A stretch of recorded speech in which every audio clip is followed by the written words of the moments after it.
As you know on this channel now, up until this point, I've talked about a ton, well, not really a ton, but some hip hop albums to drop this year that I either love or I have mixed feelings for, etc. And today, due to the inspiration of a post I saw from Jaw Talks Music, as you can see right here, right now, I decided that, hey, has it really been 15 years since J. Cole dropped Friday Night Lights? And when I checked the dates and everything, I'm like, oh shit, this bad boy turned 15 years old 2 days ago as of me recording this video. And yeah, I wish to talk about Friday Night Lights by J. Cole.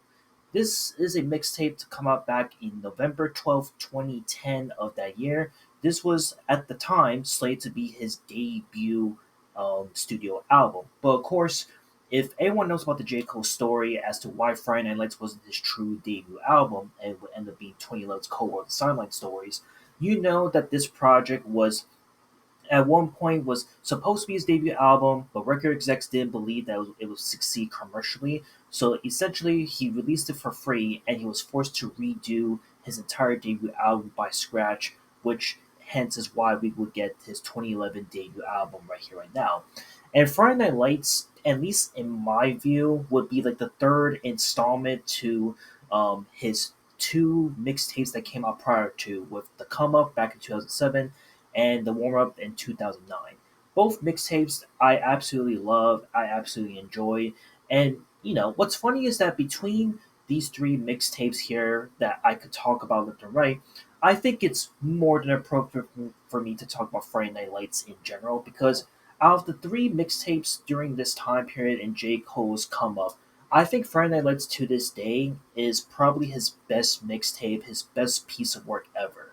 Now, obviously, some J. Cole hardcore fans are going to say that no, the warm up is so much better because it's a lot more raw, a lot more of what J. Cole is known for up until this point. And I agree, but for me, I mean, you could kind of pick your choose your litter between the warm up and Friday Night Lights. They're both incredible, amazing mixtapes. And for me, my personal backstory as to how I discovered this mixtape and J. Cole was obviously through J. Cole's debut 2011 album, The Silent Stories, where he had the single Work Out, and the rest was more or less history as to how I discovered J. Cole as an artist at the time.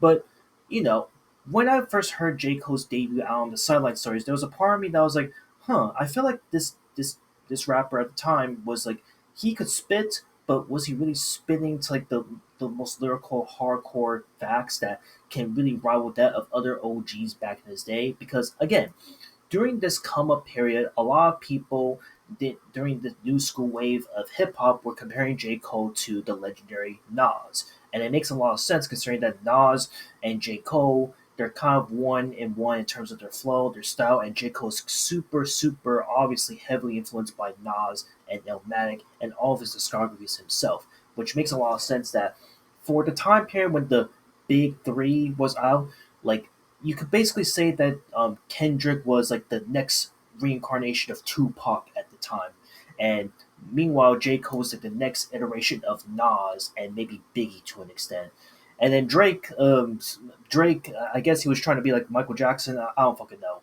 but either way, Friday Night Lights by J Cole is, in my view, his best project ever. I still think it's one of his best mixtapes during this era. And I know I could go diving deep into like his studio album discography and debate about what is his best project from 2014 for Sales Drive, or maybe something like Born Sinner, or maybe something recently from the off season, right? But I think Friday Night Lights for me is just absolutely incredible. The mixtape still holds up super well to this day. Yes, for many who look at this mixtape and look at it like, oh shoot, this is like over an hour plus long of material. Hey man, cut it some slack, man. 2010, that was the era where mixtapes were as long as you could fucking make it out to me, and if it was a hit, it was a fucking hit nonetheless. And it blew up like crazy because it got over like 1 million, almost 4 million downloads from what I can recall before Dat Piff unfortunately got shut down.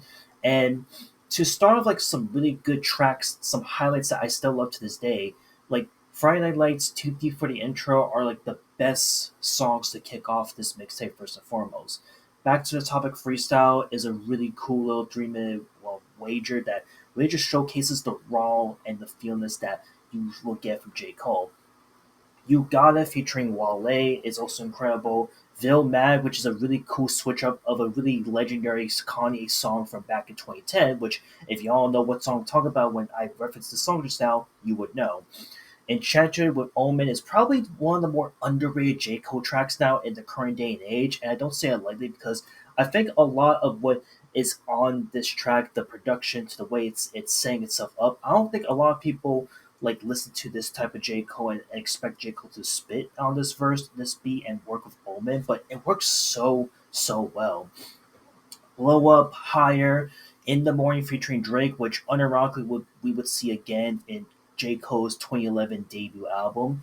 And look, going into In the Morning featuring Drake again, you have to understand that look, before all the Drake hate was going on right here, right now, in the current day and age, there was a point in time where people loved Drake. They really appreciated Drake. And Drake collaborating with J. Cole was a big freaking deal because at that point in time, Drake was already big around 2010, especially after his successful So Far Gone mixtape. Moving on from the highlights from Two Face, The Autograph, Best Friend, which has some really cool, slick Timbaland production before Timbaland went crazy with the AI shit.